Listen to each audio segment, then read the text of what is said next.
Hi എല്ലാവർക്കും പ്ലൂട്ടോയുടെ പുതിയൊരു വീഡിയോയിലേക്ക് സ്വാഗതം. അപ്പോൾ നമ്മൾ നോക്കാൻ പോകുന്നത് നമ്മുടെ ഇന്ത്യൻ കോൺസ്റ്റിറ്റ്യൂഷൻ മുൻവർഷ ചോദ്യങ്ങളും അതേപോലെ തന്നെ ഇമ്പോർട്ടൻ്റ് ആയിട്ടുള്ള കുറച്ച് ചോദ്യങ്ങളുമാണ് നമ്മൾ റിവൈസ് ചെയ്ത് നോക്കാൻ പോകുന്നത്. അപ്പോൾ ടൈമുകളായ നമുക്ക് ചോദ്യങ്ങൾ നോക്കാം. അപ്പോൾ രാഷ്ട്രപതി തിരഞ്ഞെടുപ്പിൽ മത്സരിക്കാൻ എത്ര വയസ്സ് പൂർത്തിയായിരിക്കണം? എത്രയാണ്?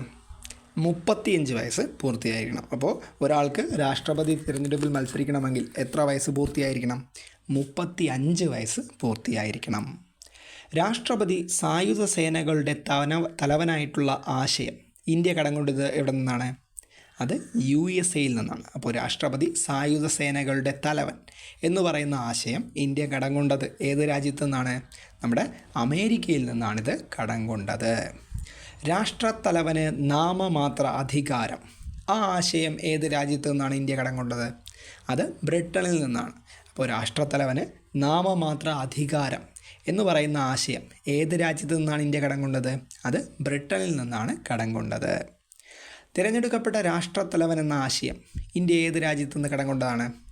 അയർലൻഡിൽ നിന്നാണ്. അപ്പോൾ തിരഞ്ഞെടുക്കപ്പെട്ട രാഷ്ട്രത്തലവൻ എന്ന ആശയം ഇന്ത്യ ഏത് രാജ്യത്തു നിന്ന് സ്വീകരിച്ചാണ്?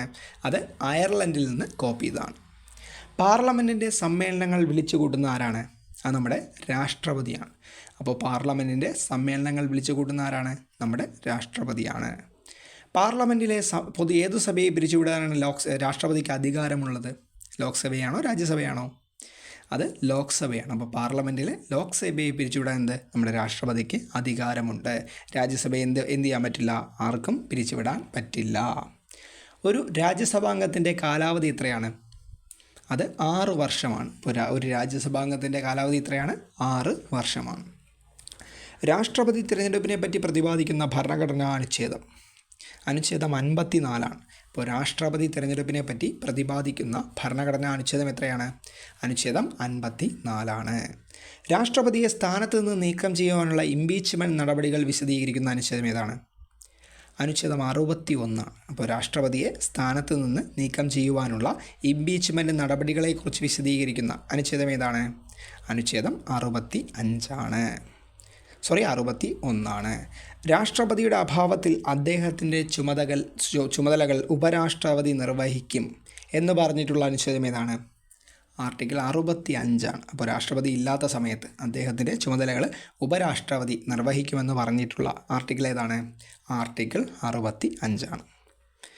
പാർലമെൻറ്റിൻ്റെ സമ്മേളനം തുടങ്ങി എത്ര നാളുകൾ വരെയാണ് ഓർഡിനൻസുകൾക്ക് പ്രാബല്യമുള്ളത്? എത്രയാണ്? 6 ആഴ്ചയാണ്. അപ്പോൾ പാർലമെൻറ്റിൻ്റെ സമ്മേളനം തുടങ്ങി എത്ര നാളുകൾ വരെയാണ് ഓർഡിനൻസുകൾക്ക് പ്രാബല്യമുള്ളത്? 6 ആഴ്ച വരെയാണ് ഓർഡിനൻസിന് പ്രാബല്യം ഉള്ളത്. രാഷ്ട്രപതിക്ക് സത്യപ്രതിജ്ഞ ചൊല്ലിക്കൊടുക്കുന്ന ആരാണ്?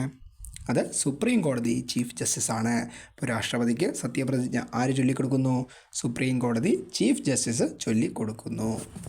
അപ്പോൾ രാഷ്ട്രപതി ആർക്കാണ് രാജിക്കത്ത് സമർപ്പിക്കേണ്ടത്? ആർക്കായിരിക്കും? അത് ഉപരാഷ്ട്രപതിക്കാണ് രാജിക്കത്ത് സമർപ്പിക്കേണ്ടത്. അപ്പോൾ രാഷ്ട്രപതി ആർക്കാണ് രാജിക്കത്ത് സമർപ്പിക്കേണ്ടത്? ഉപരാഷ്ട്രപതിക്കാണ് രാജിക്കത്ത് സമർപ്പിക്കേണ്ടത്. രാഷ്ട്രപതി, ഉപരാഷ്ട്രപതി എന്നിവരുടെ അഭാവത്തിൽ രാഷ്ട്രപതിയുടെ ചുമതലകൾ വഹിക്കുന്ന ആരാണ്? അത് നമ്മുടെ സുപ്രീം കോടതി ചീഫ് ജസ്റ്റിസ് ആണ്. അപ്പോൾ രാഷ്ട്രപതി, ഉപരാഷ്ട്രപതി എന്നിവരുടെ അഭാവത്തിൽ രാഷ്ട്രപതിയുടെ ചുമതലകൾ ആര് വഹിക്കും? സുപ്രീം കോടതി ചീഫ് ജസ്റ്റിസ് വഹിക്കും. ഇന്ത്യൻ പ്രധാനമന്ത്രി, സുപ്രീം കോടതി, ഹൈക്കോടതികൾ എന്നിവിടങ്ങളിലെ ചീഫ് ജസ്റ്റിസുമാർ, ജഡ്ജികൾ, attorney general, controller and auditor general, കേന്ദ്ര മുഖ്യ തിരഞ്ഞെടുപ്പ് കമ്മീഷണർ, തിരഞ്ഞെടുപ്പ് കമ്മീഷണർമാർ, union public service commission chairman, അംഗങ്ങൾ എന്നിവരെ നിയമിക്കുന്ന ആരാണ്? നമ്മുടെ രാഷ്ട്രപതിയാണ്. ആരൊക്കെയാണ് നിയമിക്കുന്നത്? ഇന്ത്യൻ പ്രധാനമന്ത്രി നിയമിക്കും, സുപ്രീം കോടതി, ഹൈക്കോടതി എന്നിവിടങ്ങളിലെ ചീഫ് ജസ്റ്റിസുമാരെ രാഷ്ട്രപതി നിയമിക്കും, ജഡ്ജികളെ നിയമിക്കും, attorney general, controller and auditor general, കേന്ദ്ര മുഖ്യ തിരഞ്ഞെടുപ്പ് കമ്മീഷണർ, തിരഞ്ഞെടുപ്പ് കമ്മീഷണർമാർ, union public service commission chairman, അതിലെ അംഗങ്ങൾ, ഇവരെയൊക്കെ നിയമിക്കുന്ന ആരാണ്? നമ്മുടെ രാഷ്ട്രപതിയാണ്. കേന്ദ്രമന്ത്രിസഭയെ പിരിച്ചുവിടാൻ അധികാരമുള്ളത് ആർക്കാണ്? അത് രാഷ്ട്രപതിക്കാണ്. അപ്പോൾ കേന്ദ്രമന്ത്രിസഭയെ പിരിച്ചുവിടാൻ ആർക്കാണ് അധികാരമുള്ളത്? രാഷ്ട്രപതിക്കാണ് അധികാരമുള്ളത്. പ്രസിഡൻറ്റിനെ തൽസ്ഥാനത്ത് നീക്കം ചെയ്യുന്ന അധികാരം ആർക്കാണ്? അത് ഇന്ത്യൻ പാർലമെൻറ്റിനാണ്. അപ്പോൾ നമ്മുടെ പ്രസിഡൻറ്റിനെ ആ സ്ഥാനത്ത് നിന്ന് നീക്കം ചെയ്യുവാനുള്ള അധികാരം ആർക്കാണ്? അത് ഇന്ത്യൻ പാർലമെൻറ്റിനാണ്. മണി ബില്ലുകൾക്ക് ശുപാർശ നൽകുന്ന ആരാണ്? അത് രാഷ്ട്രപതിയാണ്. അപ്പോൾ മണി ബില്ലുകൾക്ക് ശുപാർശ നൽകുന്ന വ്യക്തി ആരാണ്? നമ്മുടെ രാഷ്ട്രപതിയാണ്. അപ്പോൾ ഇത്രയും ചോദ്യങ്ങൾ നമുക്കൊന്ന് പെട്ടെന്ന് റിവൈസ് ചെയ്ത് നോക്കാം. അപ്പോൾ രാഷ്ട്രപതി തിരഞ്ഞെടുപ്പിൽ മത്സരിക്കാൻ എത്ര വയസ്സ് പൂർത്തിയാകണം? എത്രയാണ്? 35 വയസ്സാണ്. രാഷ്ട്രപതി സായുധ സേനകളുടെ തലവനായിട്ടുള്ള ആ ഒരു ആശയം ഇന്ത്യ ഏത് രാജ്യത്തു നിന്ന് കടം കൊണ്ടാണ്? അമേരിക്ക. രാഷ്ട്രത്തലവന് നാമമാത്രമായ അധികാരം, ആ ആശയം ഏത് രാജ്യത്തു നിന്നാണ്? ബ്രിട്ടൻ. തിരഞ്ഞെടുക്കപ്പെട്ട രാഷ്ട്രത്തലവൻ എന്ന ആശയം ഏത് രാജ്യത്തു നിന്ന് കടമെടുത്തു? അയർലൻഡ്. പാർലമെൻറ്റിൻ്റെ സമ്മേളനങ്ങൾ വിളിച്ചുകൂടുന്ന ആരാണ്? അത് രാഷ്ട്രപതിയാണ്. പാർലമെൻറ്റിലെ ഏതു സഭയെ പിരിച്ചുവിടാനാണ് രാഷ്ട്രപതിക്ക് അധികാരമുള്ളത്? ലോക്സഭയാണ്. ഒരു രാജ്യസഭാംഗത്തിൻ്റെ കാലാവധി എത്രയാണ്? 6 വർഷമാണ്. രാഷ്ട്രപതി തിരഞ്ഞെടുപ്പിനെ പറ്റി പ്രതിപാദിക്കുന്ന ഭരണഘടനാ അനുച്ഛേദം ഏതാണ്? ആർട്ടിക്കിൾ 54. രാഷ്ട്രപതിയെ സ്ഥാനത്ത് നിന്ന് നീക്കം ചെയ്യുവാനുള്ള ഇംപീച്ച്മെൻറ്റ് നടപടിയെക്കുറിച്ച് പറയുന്ന ആർട്ടിക്കിൾ ഏതാണ്? ആർട്ടിക്കിൾ 61. രാഷ്ട്രപതിയുടെ അഭാവത്തിൽ അദ്ദേഹത്തിൻ്റെ ചുമതലകൾ ഉപരാഷ്ട്രപതി നിർവഹിക്കുമെന്ന് പറഞ്ഞിട്ടുള്ള ആർട്ടിക്കിൾ ഏതാണ്? ആർട്ടിക്കിൾ 65. പാർലമെൻറ്റിൻ്റെ സമ്മേളനങ്ങൾ തുടങ്ങി എത്ര നാളുകൾ വരെയാണ് ഓർഡിനൻസുകൾക്ക് പ്രാബല്യമുള്ളത്? 6 ആഴ്ച വരെയാണ്. രാഷ്ട്രപതിക്ക് സത്യപ്രതിജ്ഞാ വാചകം ചൊല്ലിക്കൊടുക്കുന്ന ആരാണ്?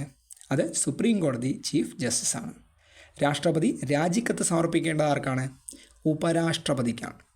രാഷ്ട്രപതി, ഉപരാഷ്ട്രപതി എന്നിവരുടെ അഭാവത്തിൽ രാഷ്ട്രപതിയുടെ ചുമതലകൾ വഹിക്കുന്ന ആരാണ്? അത് സുപ്രീം കോടതി ചീഫ് ജസ്റ്റിസാണ്. ഇന്ത്യൻ പ്രധാനമന്ത്രി, സുപ്രീം കോടതി, ഹൈക്കോടതികൾ എന്നിവിടങ്ങളിലെ ചീഫ് ജസ്റ്റിസുമാർ, ജഡ്ജികൾ, attorney general, controller and auditor general, കേന്ദ്ര മുഖ്യ തെരഞ്ഞെടുപ്പ് കമ്മീഷണർ, തെരഞ്ഞെടുപ്പ് കമ്മീഷണർമാർ, union public service commission chairman, മറ്റ് അംഗങ്ങൾ എന്നിവരെ നിയമിക്കുന്ന ആരാണ്? അത് രാഷ്ട്രപതിയാണ്. കേന്ദ്ര മന്ത്രിസഭയെ പിരിച്ചുവിടാൻ അധികാരമുള്ള ആരാണ്? അത് രാഷ്ട്രപതിയാണ്. മണി ബില്ലുകൾക്ക് ശുപാർശ നൽകുന്ന ആരാണ്? അത് രാഷ്ട്രപതിയാണ്. പ്രസിഡന്റിനെ തൽസ്ഥാനത്ത് നിന്ന് നീക്കം ചെയ്യുവാനുള്ള അധികാരം ആർക്കാണ്? അത് ഇന്ത്യൻ പാർലമെൻറ്റിനാണ്. അപ്പോൾ ഇത്രയും ചോദ്യങ്ങളാണ് നമ്മൾ ഫസ്റ്റ് പാർട്ടായിട്ട് നോക്കിയത്.